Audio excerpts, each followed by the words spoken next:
All right. Hello, everybody. Hello, and happy Thursday. Okay, guys, give me 1 second. As usual, I'm trying to go live on Instagram. All right. We are good to go. We are live.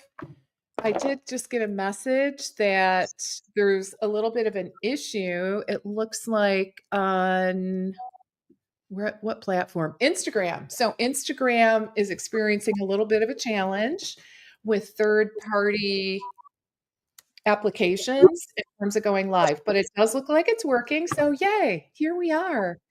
Happy Thursday, everyone. And here we are in July. I don't know how that happens. Do you, Kylie? It's insane. It's like mid-July already. I know. It was just January, and here we are. So, all right. So, and thanks for your patience, everyone, as we kind of had to work through a little bit of a tech thing, but all is well. And I have one of my favorite people in the whole world on as a guest today. So I'm just really looking forward to this conversation with Kylie. So, all right, let's do a little bit more of a formal intro, shall we? So, first, I want to welcome everyone to this episode of Live with Lesli. And I'm Lesli Bytel, business strategist for integrative and functional medicine professionals. And I'm so glad you're here. Today, we're going to be delving into a topic that I think is going to be really juicy.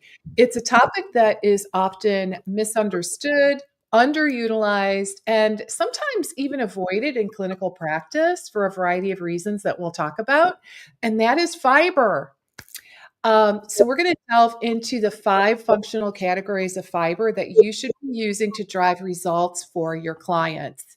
So if you're working with clients facing gut issues, hormone chaos, shall we say, or metabolic dysfunction, you probably already know that fiber can be a game changer, but we're going to talk about how to use it more strategically in our live stream today and in a way that clients can actually follow and implement, which is key. Because we all know it's one thing just to talk about fiber and how to utilize it and how positive the impact can be, but it's a whole nother story to actually be able to do that on a day-to-day basis. So let me introduce to you the brilliant one and only Kylie Fagnano, and she has lots of credentials after her name, including a registered dietitian, and she also holds the IFNCP credential, which is basically integrative functional nutrition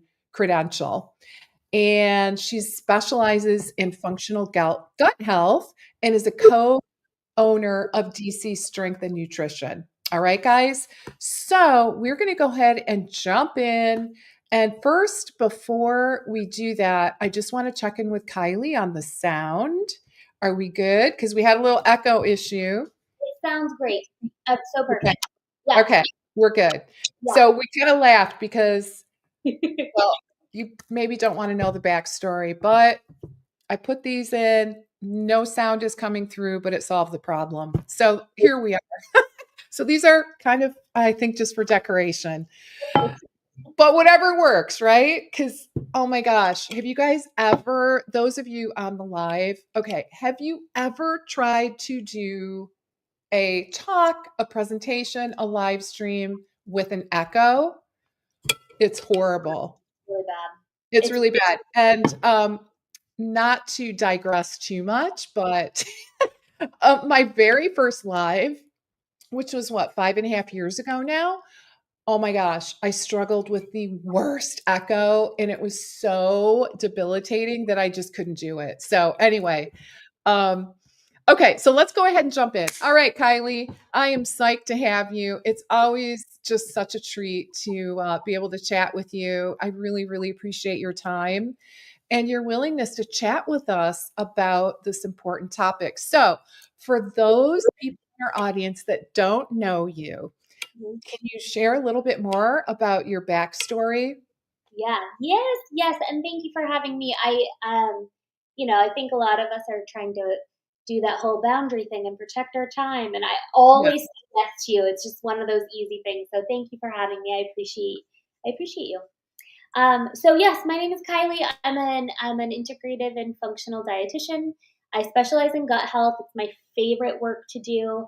I've started doing a little bit more, which is kind of where this topic today came from. Ironically, not necessarily the gut healing side of things, but I've started doing a little bit more sort of foundational, teach people how to eat approaches, and some of that is stemming from, my husband and I own a gym and nutrition business here in DC, and so we get a lot of people coming in just for training. They don't necessarily have the autoimmunity component or what they think are gut issues, even though sometimes I have to teach them that they are gut issues. And they just actually want to know, how do I, as an adult, actually eat in a way that I can use to optimize things. So it's been fun to kind of do a little bit less of the, oh my gosh, I'm in so much pain and I need the solution stuff, which is still my favorite stuff to do.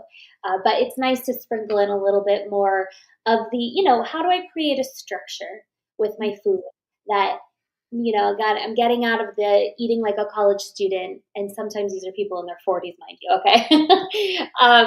And so that's been fun. It's been fun. And it's really where the conversation that I was thinking about for today kind of stemmed from, because when you realize that people just don't really, and understandably, haven't really been taught a lot about the details of food that make it easier instead of harder or more complicated, then you want to share that stuff. So Oh, absolutely. And again, it's one thing to have the knowledge, but it's a whole nother story to actually be able to implement it on a regular basis, right? Tell us about that. yeah, I say it all of the time. If everybody could read a book or listen to a podcast or look at a research article and know exactly what to do, Leslie, you and I would not have jobs, right? If I could look up how to run a successful business and just implement it, I would never have met you. And so it's two different skill sets. So part of what we do, right, is teaching people, how do I want you to connect to the reason that I'm telling you to do this particular, probably a little bit of a pain in the butt thing. And then it's, well, what does that look like for your day to day? And people have a hard time with this when it comes to anything, but particularly I'm finding with fiber. Um, I think sometimes people don't really know at all how much fiber is actually in their food. This is what I hear a lot. Oh, Oh, for sure. the fiber. I eat a salad every day for lunch. Oh, do ya? Well, let's add it up. And there's like 2 or 3, maybe 4 grams of fiber. Mhm. Thing, right? But not what I'm finding is that people in by accident, they're taking advantage of themselves because they don't understand and they don't know what questions to ask. And so a lot of it is really bringing awareness to, what are you actually feeding yourself? You think you're doing this, but you might actually be down here. Occasionally it's the other way around. You might think you're not really hitting your goal, but actually you're not very far off at all. And so that's sort of a first step. Help people really understand, where are you, right? Where is the kind of star on the map of the, like, you are here? And that really helps them get a lot of clarity and connect to why their next step is important. I love that. So, how about if we start with, I think it was the 5 different categories of fiber.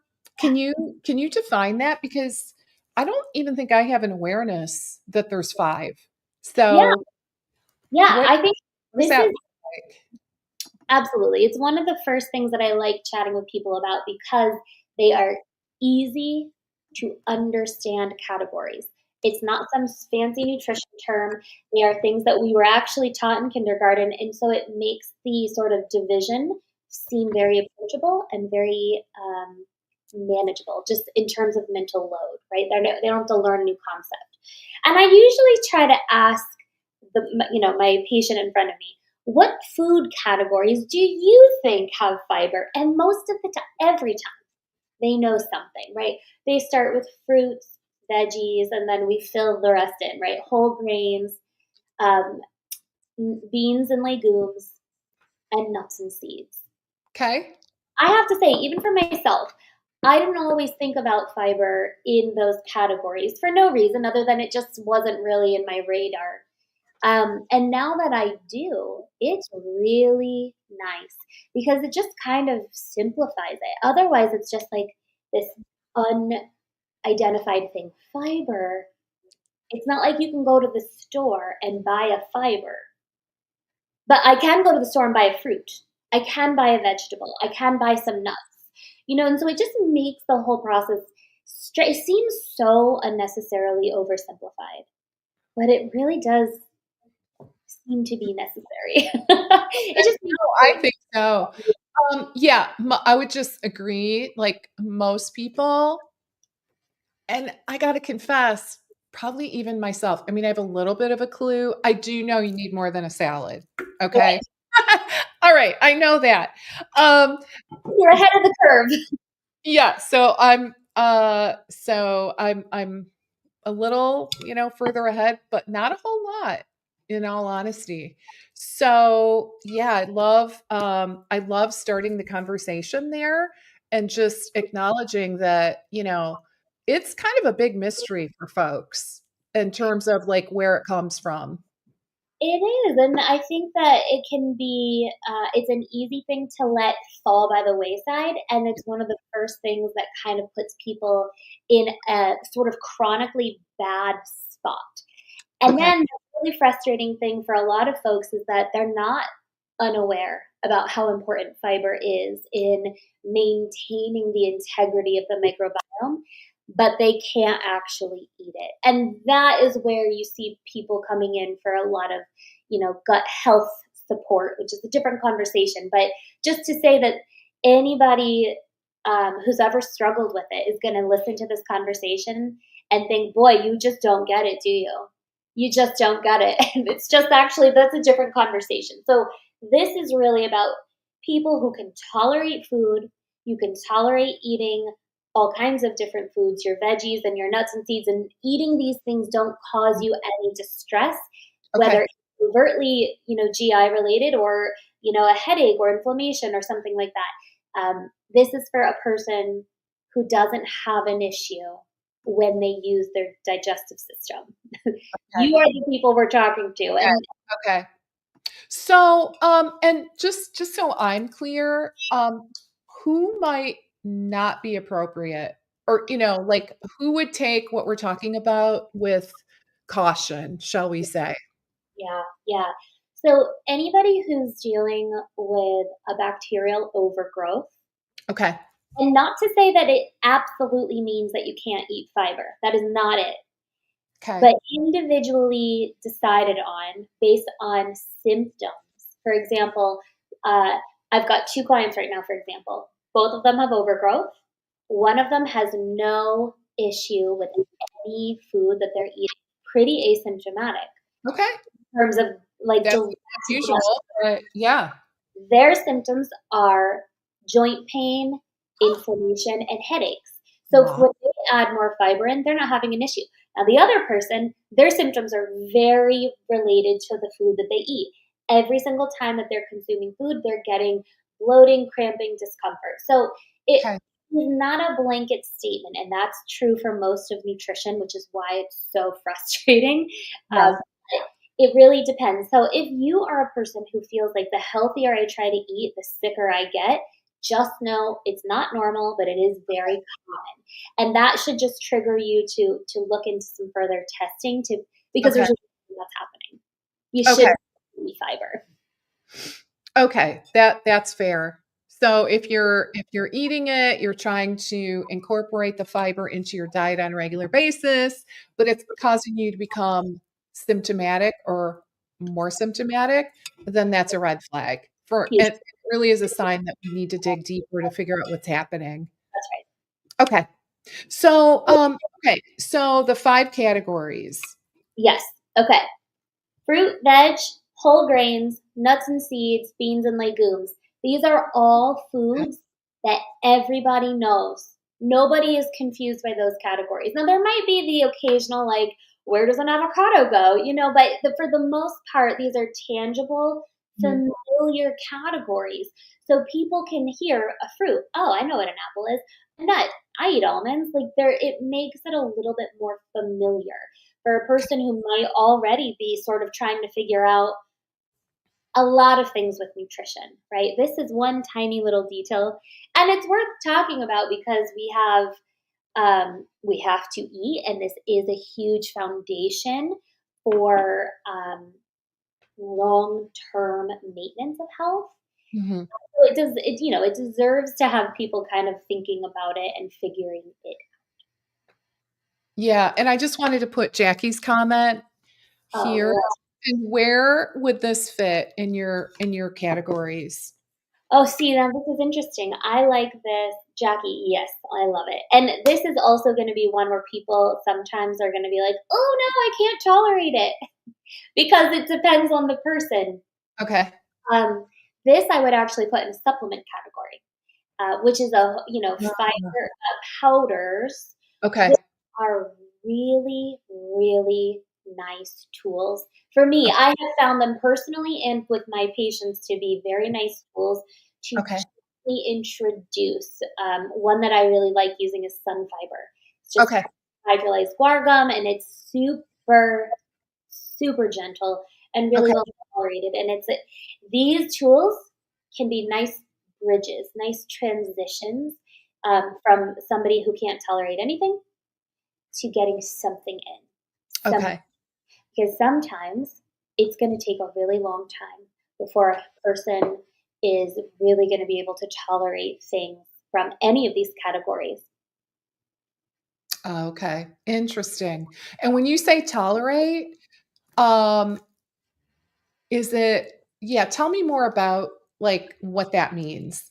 Mm. Can you cause diarrhea? Can you cause, like, by eating too much? Too much too fast? I will tell you personally, I know better, you guys. I know better. And when I started, this is just a couple of months ago, I really kind of took an internal sort of accountability look. I was Okay. not eating my fiber. And, I always recommend 25 to 30 grams. I Yes. still push to the 30 grams, knowing that most of the time we'll fall a little short and kind of be in the right area. Okay. So, Mhm. so I bumped my fiber up like overnight. Don't Okay. do that. I don't tell my patients to do that because it feels awful. You feel super constipated, you feel really bloated, and look, you're going to feel a physical change Okay. anytime you make a change in your diet. And sometimes it's good and sometimes it's bad and sometimes it's this weird transition and it ends up just sort of balancing itself out. But when you make changes to what you're eating, your body feels those changes. It's appropriate. There's no reason for any of us to bump fiber up so quickly that your experience is like mine. There's no emergency where you need 30 grams of fiber overnight. The way that I tell people to help avoid bloating, cramping, constipation is I tell them add 5 grams you're going to do the same 5 grams every day for a week. Then Okay. week, you're going to add an additional 5 grams. So now you're net 10 grams up. And they just do that for however long they need to get to their goal. Backing up, the first step we do is just take a week of really tracking just the fiber. Okay. They can track whatever they want. Most of the time, I can get them to do it if they're just focusing on one thing. And then they have an idea. Okay, I'm halfway there. I've got 3 weeks, and I'll be able to bump myself up slowly over time. It makes the steps really manageable, and it's not even just it's not putting them in a position where they're sort of fooling themselves. They are literally progressing in a very reasonable manner and hopefully creating a habit that is maintainable. That's kind of the point. What structure can we create that makes sense for your lifestyle with the foods that you like? Okay. I think that's really good advice. You mostly mentioned, like, constipation and bloating. So, it's not the opposite as well, or sometimes is it? It's a good point, isn't it? So it depends. For some people, sure, it can move too quickly. It can be undigested. in an optimal way. So if there's a person who just doesn't have really great digestive enzymes, for example, or they're dealing with SIBO or some other sort of microbiome imbalance, yeah, all possibilities are on the table when it comes to individual gut health. And Okay.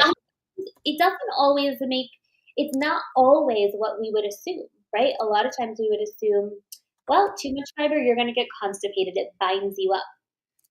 Individuals will surprise the heck out of all of us, right? Sometimes it's just not the case. So yes, it could just go right through you because you're not you're not breaking it down. Absolutely. So anything's possible there. Okay, so we talked about the 5 categories, and I think, we're probably pretty good to go on that, unless there's anything else you wanted to add, Kylie.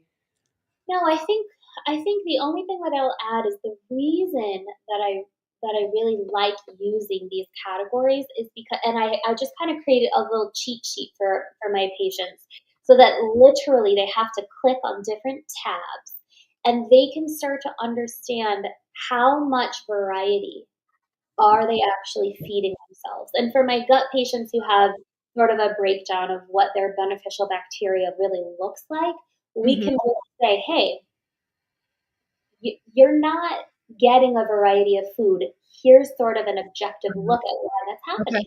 So you can utilize this idea, these 5 different categories, and just sort of pick something every day from all of these categories. You don't have to do it for every single meal, but Okay. over the day's time, are you getting some fruit, some veg, some grain, some nuts, some legumes? And then I also invite them to think about it from a week perspective as Okay. opposed to getting too detailed. And Okay. so if I love it, that. for example, maybe in a day's time, you're not getting very many nuts and seeds, but you back out and over a week's time, you're getting something from all of those categories. It just provides a little bit more freedom and Mhm. far more opportunity to be successful than just really making sure every single meal is perfect because it's never going to happen. I can't Mhm. do it. I don't ask other people to do it. Oh, interesting. And then I do one further kind of step out and I ask them to take a look at the month. And when you're ordering your groceries or when you're going to the store, you're writing out your list. Are Mhm. you writing raspberries every single time? Or can we do blackberries the following week? How can we take the things that work and offer yourself an equal swap so that Mhm. you're getting a little bit of a different type of phytonutrient profile, right? Don't rewrite the whole story. Find something that works and then just do these little swaps so that you're getting a lot more variety even within the 5 categories. I don't start there, but that's sort of the progression that people are offered, and it really gives them a lot of freedom. Okay. I love that. Yeah, tell us a little bit about how you had mentioned that the first step is to really ascertain how much fiber are you ingesting. So, how do you help your people figure that out? I try to be as real as possible with them, and I Okay. tell you have done way harder things in your life I than love that. you have. This is going to be a little bit annoying Good. for 5 or 7 days, and then it'll be over with. So just do it. Get a scale, measure what you're doing, and do it for 5 days because you deserve to understand where you are. Right now, we have no idea. I can't actually be as effective as you're asking me to be if we don't actually know your starting point. So I have found that approach, I have a log of fiber the next week. It is really kind of, I think, important to say to the person in front of you, I understand what I'm asking you to do. I've had to do this too. It's Yeah. annoying. It's a little bit clunky, and it's also fine. You're gonna be fine. Just pick 5 days where you can do it and move on. Yeah, yeah, don't make too big of a deal out of it, and it doesn't have to be perfect, right? We're just looking for an estimate here. be a little bit inconvenienced for the next week, and then we can move on with success. That's kind of how I put it. Okay. So you actually help them to count the number of grams that they're getting over a period of a week so that we have a gauge, right? Something to build upon. And when we build upon, it's not only the grams of fiber, but it's also the variety, is what I heard. Yeah, Okay. exactly. Because So I'm it's sure we all not have people. just, okay, I'm getting 25, I'm done, right? Or I'm getting 30, I'm done. Like, check, move on. Okay, that is a huge takeaway for me personally. Yeah. I think it's nice too. We all have these people who are like, I eat the exact same 5 foods, and I don't need anything different because I don't mind doing that. And it's like, okay, great. I'm glad that you're okay with that. But your body isn't okay with that, and bringing a little awareness, but also not asking the person to change how they think about things entirely, right? Kind of like meeting them where they are. You're a person who likes to have the same thing all the time. Let's just create 3 or 4 different versions of that so that Okay. you're still doing the same thing, but you're getting some variety because you're not going to get away with it for very long, in my experience, most of the time. Yeah. Yeah. Okay. I love that. I think that's really key. Okay. So, all right. So we first define like the different categories and emphasize variety. Then we identify or we try to ascertain the actual amount of fiber a person is intaking without worrying about perfection. Um, and let's talk a little bit about the structure, because Mm, that is very intriguing. If you can elaborate, because like we've said all along, it's one thing to understand and read and have the education, which many people don't even have that. But even so, it's a whole nother ball game to implement. So how do we do that? yeah, I agree with you completely. It really is. So, as a starting point, what I often will recommend is that people take components of their day that already feel easy Okay. and that they like and that they don't have to really think about. They're successfully doing these pieces and adding something to that. So I really try to focus for people across whatever it is we're doing. What can we say yes to? What are you adding in? What are you thinking about nourishing your body with, as Okay. opposed to, oh, what are we going to cut out so we can add fiber in? Okay. That Interesting. finds itself, right? So, for example, I have a salad every day. Okay, well, your salad is 2 grams of fiber. So, what can we do to boost that up? Easy example, add half of an avocado. You've immediately added 5 grams of fiber. Perfect, just start there. Don't do anything else for the whole week. Just do that one thing. See how Okay. I love it. Another easy one is in yogurt or oatmeal or whatever, um, adding a half a cup of raspberries. A half a cup. That's like 8 berries and $4. So just add that. Do nothing else. You're already having your yogurt every day. Add this in, you're getting 4 grams of fiber. Okay. And then you've got 9 extra grams if you do those two things side by side or in a week and the following week. I love that. And it's possible that you've actually doubled what you're normally eating.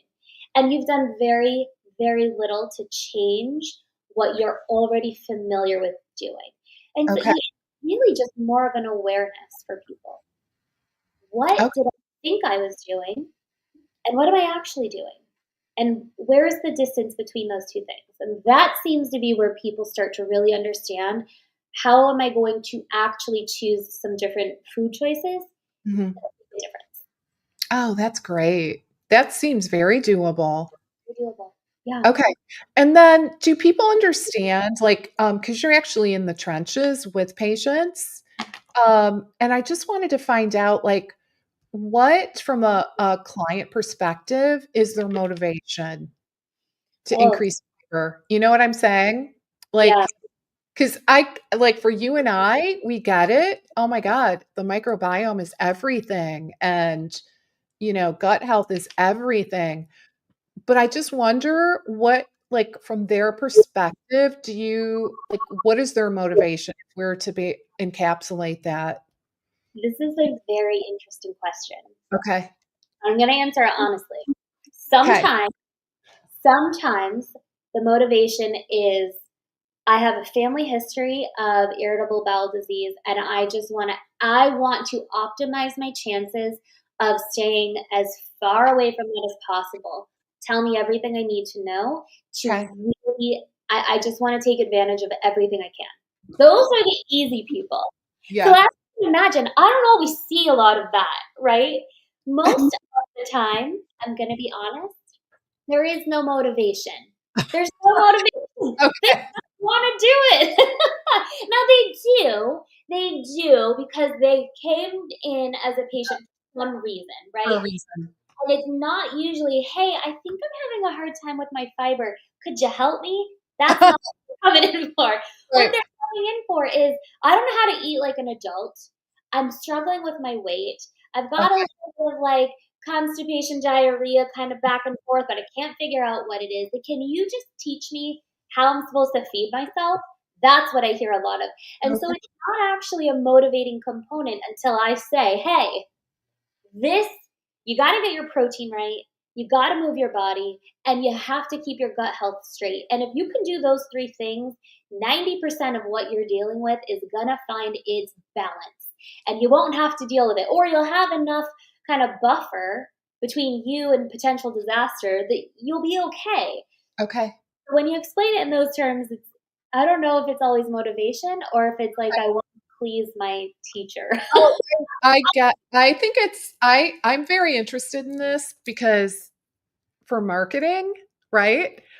Okay. So we kind of go like this is completely off the cuff, but I don't think that's gonna really hit the mark if you try to market, "Let me help you increase the fiber in your diet," right?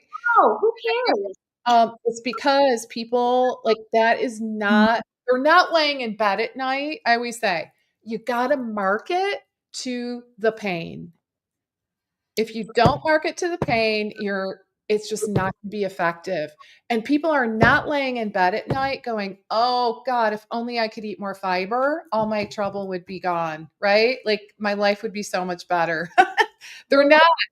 They're not. They're That's not. not your message, just right? They're thinking about longevity. They're Yeah, thinking about aging. They're thinking about not being like their parents are yeah, and struggling with X, Y, and Z, you know? And that I hear it all the time. Oh, I'm watching my parents and they're really having a hard time now that they're aging and okay, don't really wanna do that. Okay. Okay, now we've got something.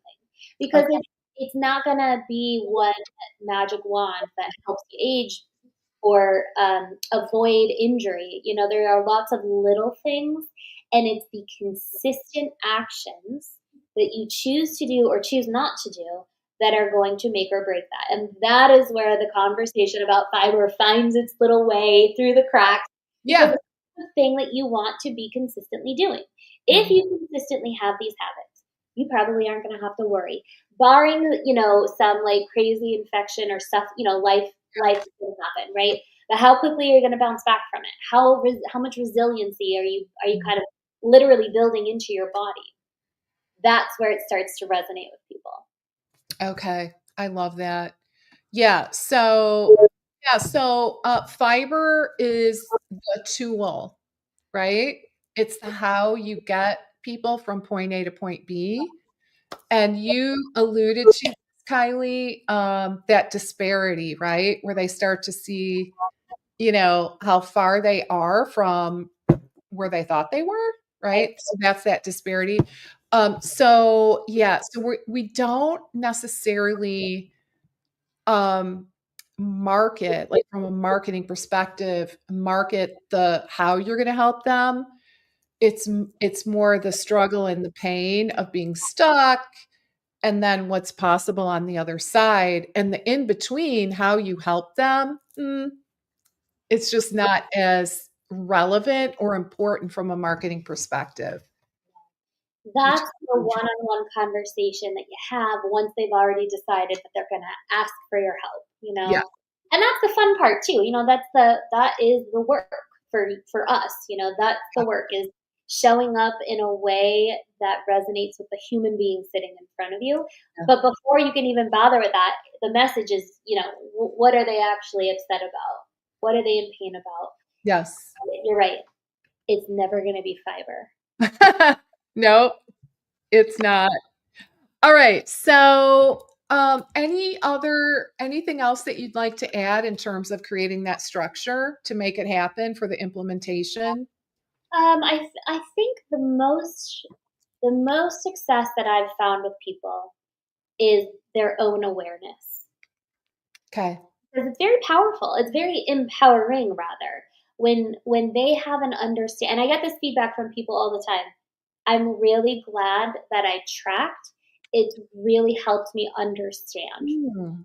I have to tell you, I have seen a lot of people get to a new level of health Mhm. or healing simply by being able to explain it to themselves. By Mhm. simply understanding what is going on, they have a new level of appreciation and connection and respect for the whole process. And so, helping people by giving them a tool on how to do that is half the battle. Okay. You've created the solution simply by allowing them to be aware of it. It's very rare that we as individuals are going to say, okay, I'm going to do this thing. I realize that now I have a problem and actively choose not to do something about it. It's just not the way that we're wired. It's Mhm. the unawareness Yeah. that allows things to perpetuate. And so that's half of the battle. That's the actual first thing that I think before any conversation about what to do. Okay. That's opening. Oh, that's great. Okay, so the tracking tool then, Mhm. do you have people use like a spreadsheet or, there's so many apps now, but it still can be challenging. Okay, let me just say, it can still be very challenging, especially, like, if you eat at a restaurant or if you're eating, like, mixed foods, Absolutely. okay? Yeah. Mixed foods can really be challenging for people to figure out. It's impossible. And that's what I tell them. You gotta guess. And you're gonna have to be comfortable just knowing it isn't gonna be spot on and Okay. move from it. Like I don't spend a lot of time on that. You need to know that it's gonna be a guess. And you need to know that if you eat out, just know you're not gonna know. And if you're not okay with that, then you need to make a different choice. But if you can be okay with it, great. Enjoy your meal out and just know that you're gonna have to not know. Yeah. Don't just why do we beat ourselves up about these things? Now, if there's room to be really, really, really specific because somebody is unsafe or unwell, then we have that conversation. But for the average person, you got to guess, and that part doesn't need to be hard. That's what I try to invite them to. Like, get out of your head, track the things that you know, and let's Yep. have a conversation about the rest. Got it. So, and what about the people that just can't tolerate fiber? What do Mm, we what do we do about that? I know we we talked a little bit about testing and yeah. is that okay, tell us, a little bit more in terms of your thoughts there. Yeah, we ask more questions. If 'Kay. you tolerate eating food, we have questions that need to be asked. I mean, I like doing a stool test because I think it helps the person have some kind of objective data, and then we can put together a nuanced plan. I love utilizing a gentle fiber powder. Uh, Yeah. Better than nothing. And sometimes the person just needs a break. You can't actually eat fiber right now. You can't. Unless you want to be in pain and discomfort, we're actually going to take it out entirely and we're going Mhm. to work on healing whatever the issue is. Or sometimes, a lot of times we're working in tandem with physicians or doctors who will prescribe some sort of, antibiotic for things like, Mhm. etc. Great, great. Let's figure it out. And Yeah. then right, kind of always discussing with the individual, what is your personal order of priorities? Like, Okay. these things might be on the list, but the order that we go through them might be different for you than the next person. I think, again, just spelling it out for the person and helping them not feel broken, not feel like they don't Yeah. have a clue what's going on is so important. Oh, I love that. And the other thing that really lands for me in what you're just saying, Kylie, is giving people choices, and letting them prioritize versus us just dictating and telling. Does it ever work? No, People just tell you what to do. Does it ever feel good? it never feels good. And no, it doesn't work. It just does not work. So I don't know. Yeah, we just honestly, that's one thing. I hate using the should or shouldn't word, Yeah. but I'm just gonna say it. We probably shouldn't do that, right? Just tell people. I mean, we can, but does it work? It You know, does. I mean, for me, I don't really care. I just want it to result in some sort of success for that person. And so, I mean, maybe some of us have people who it does work for. Sure. I'm sure they're out there. I'm Yeah, not one of those people. I need to understand and I need to feel like there's a sense of ownership. That's where I start to see long term results personally. And a lot of people who ask for help are very similar. yeah, Um, and a sense of ownership is important. It's the same way with business, though. yeah. If you just told me, this is what you're doing, Kylie, and you're going to use this script and this email, and it's going to be exactly that way. Mm-mm. What? I need to be myself. I I can't need I can't do that. Like, I can't. I to just because I'm just not wired that way just to tell people. I and mean, work. It's not teaching yeah, exactly. So it actually that's a great comparison yeah, is, we educate so that they have the information. Maybe we help them make a choice. We help them to prioritize if they're stuck or confused. share But a line, you give a structure. These are the broadly speaking important things that must be said or must be illustrated. Fill it in. Like it's the same thing. It's exactly the same yeah. So, okay. So people that aren't tolerating fiber, let's just try to nail this a little tighter for our audience, thing. because this will be really important. So, okay, they get more bloating, maybe they get more joint pain, they have constipation, maybe the opposite happens. It just is clear that we're not tolerating the fiber. So, what kind of testing would you start with? Yeah. Yeah. I like running a GI map. Okay. That's what I use. I feel like I get a lot of success. It's just enough information. It's Mhm. not a bunch of overkill. I can do something with Okay. with all of the details that I get. It's not perfect. None of it is. Yeah. None of it is. But I do like, and for the price and what the patient gets, it's a great balance. It's not super overwhelming, but it's really informative. I will also, and I don't know if I'm just in a phase of this with people right now, but I have had a ton of positive SIBO tests come back for people. So I And sometimes can you identify that? Excuse me, can you identify that on GI map? yeah, yes, yes. So GI map is a stool test. So it's telling us information primarily from the colon, from the large intestine. Yes. I mean, it paints a picture of some other things, but it's information gathered from the colon, which excludes the entire small intestine. So Yes. small intestinal bacterial overgrowth, SIBO, is a separate test that people will run. It's a breath test. So Okay. it's hard to get to because it's right in the Yeah. middle of the body. So we use a breath test and it measures methane and hydrogen gases and gives us an idea, is there an overgrowth in the small intestine? And if so, let's address that because it's not always an issue with the stool sample. It's not always an issue in the large intestine. Okay. Obviously, they're very closely related, and one doesn't usually happen without the other. Mhm. But again, where are those order of priorities for each individual? And so, if we aren't getting solutions or answers that are robust enough from a GI map, a Mhm. stool test could be considered as well. Interestingly, there's also sometimes some structural components to consider. So I have, again, maybe I'm just like in a phase of this Yeah. for clients. You know how sometimes you get those Yeah. where I've got a lot of people with hiatal hernias. Oh, We can work on some things, but nothing that you choose to eat or not to eat is going to change the structure of your hiatal hernia. So then you're thinking about, is there PT? Is there breathing? Is there acupuncture? Everybody kind of responds to something different and nothing all at once. So, you have to start asking questions.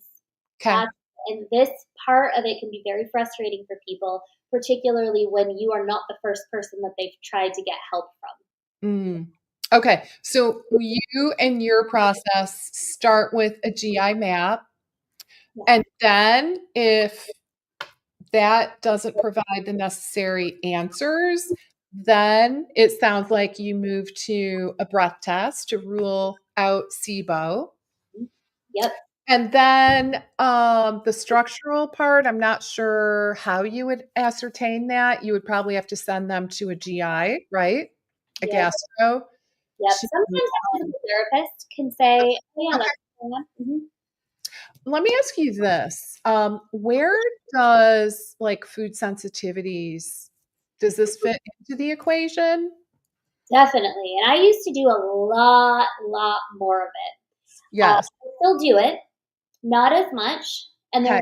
reason is because what I have learned is that the wrong person saying yes to this test, it is more of a lifelong burden for them than it is healing. And Okay. so when I run it, when I do, and I'll do an MRT test, that's the one that I like, I will make them promise me, you are not allowed. Can you believe I say this? You are not allowed. You are not allowed to never try to reintroduce these foods. I'm only going to say yes to doing Okay. you if we have an agreed upon understanding that these are not inherently bad foods. Our Okay.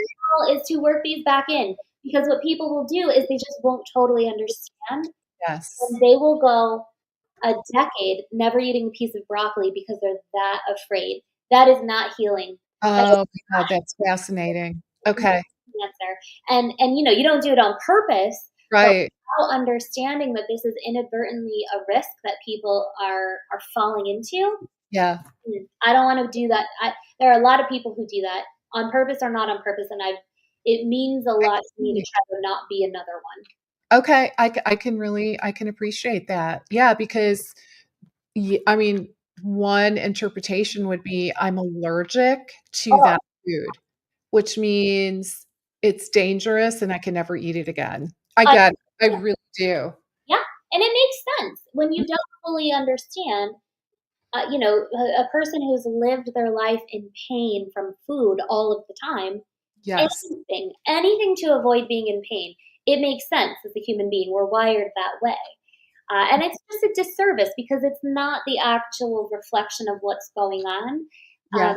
so I do try to dig a little deeper for people and for folks that really, really like the data, right? They want the test, they want the data. Then, I just explain. I'm going to get the data for you and we're going to work through it, but you have to understand what it is and what it is not. Yes. Yeah, it's not a permanent, list of foods that you can't eat. Yeah. Yes. I Okay. Yeah, definitely. that's great. Yeah, super fascinating. Okay, well, as we start to wrap up, and by the way, I just wanted to put Anna's, welcome, Anna. Great to have you. And thanks for your comment. Really appreciate that. I'm glad that our conversation sounds like it's helpful, which I love. And Kylie is definitely the master in this whole area of gut health. So I just feel so fortunate to have her with us today. So, any kind of final words of wisdom that you'd like to share with our practitioners? Any final words of wisdom? Yeah, I think this is going to sound so maybe cliche and oversaid, but I have found it to be more and more and more true. It is really important to meet people where they are. Yeah. Oh my gosh. Not make them feel like more of a failure than they are already feeling. None of us need that. None of us need another sense of confirmation that we are not good enough, you Yeah. know? And not everybody struggles with it in quite the same way, but we're working with a population that's already coming in asking for help. They're Yeah. all vulnerable. And I think that highlighting areas that are important to focus on is non-negotiable, and I do think that holding people accountable with that truth, that's where you're gonna get the results, and that's what they need to hear. That's what they're paying you to do. I Mhm. also think it's important to show them, "Look at all these things that you're doing that are really good." And I'm not just sort of blowing smoke. Yeah. These are really great, and you should feel really proud of them. Don't forget to remember that for yourself, and I I think there's a difference between doing it in an inauthentic way and actually drawing attention to, "Hey, did you know when you eat this that you're actually really helping these other goals of yours?" It's really amazing. It's just important, and it Yeah. keeps the momentum building for people and protects that sense of failure that is really ingrained for a lot of people. Okay. Hey, Dorothy. How are you? So good to have you. Okay. So Dorothy says, so good.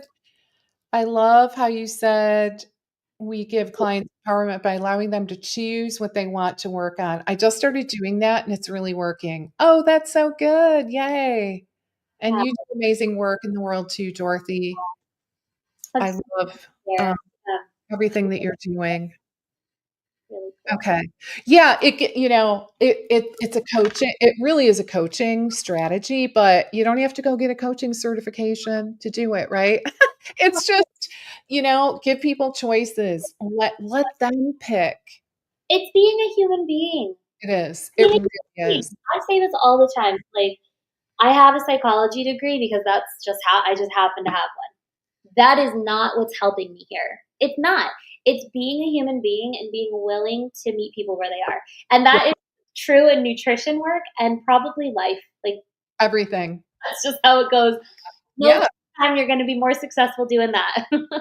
Oh my gosh, completely. And I didn't know you had a psychology degree. That is so how did that that's a whole nother conversation, right?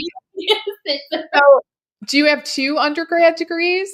No, I have my undergrad is psych and my master's is nutrition. Oh, got it. Okay, so you went back and got a master's in nutrition. Got it. Paying Leslie. Yep, Well, they do go together. I mean, me too. Yeah, I didn't mean to undersell anybody with the psychology. That's not what yeah, I meant. I just meant, yeah. there's it's Well, the same thing, isn't it? There's one thing to be taught something yeah, and another to know how to do it and get a sense and a feel for just, showing up in the way that the person in front of you is can't ask you to, but really needs you to. yeah. It really yeah. So, let's meet people where they are. Let's give them education to make choices, and at the end of the day, they are in charge. Yes, yes, They're in charge. Like, yeah, we can't make them do anything. We can't, reach through the phone and, make them do certain things or feed them in a certain way. Like, it's really up to them. Yeah, and in coaching, in the training, that really is an important piece that, we talk about in that people just they do build they instantly have a wall of resistance when people are told what to do. Right? They just push back, and so I really, really like that. I'm glad you brought that up. yeah. So That's my final thought is to meet okay, where they are. great. I love it. That's a good note to end on. Okay, guys, so, I could chat with Kylie all day, every day, but, I know she's got things to do, as do you, so we're gonna go ahead and wrap things up. I do wanna just mention that there were some issues over on Instagram, so I think we were frozen, and I did get a notification saying that, there's some kinda issue with third-party streaming, Okay. so anyway, hopefully I did send some messages saying, "Hey, join us over on YouTube." So hopefully that worked out for you all. But nonetheless, I really appreciate you joining. And if you guys are on Instagram or YouTube, do me a favor, if you're willing, no pressure, but we'd really appreciate it if you could give us a follow, and even a thumbs up, because that does help the algorithm. So trying to do a little bit more in that regard. So would really appreciate your support there. All right, guys. So take good care. I hope this was super helpful, and I'll look forward to seeing you all next week. All right. And Kylie, an extra special thanks to you. Thank you so much. I'm always so grateful and so happy to be here and sharing time with you. I appreciate you so I much. love it. I genuinely appreciate it. I do too. I Okay, really do. take good Okay. care. Bye for now. Bye.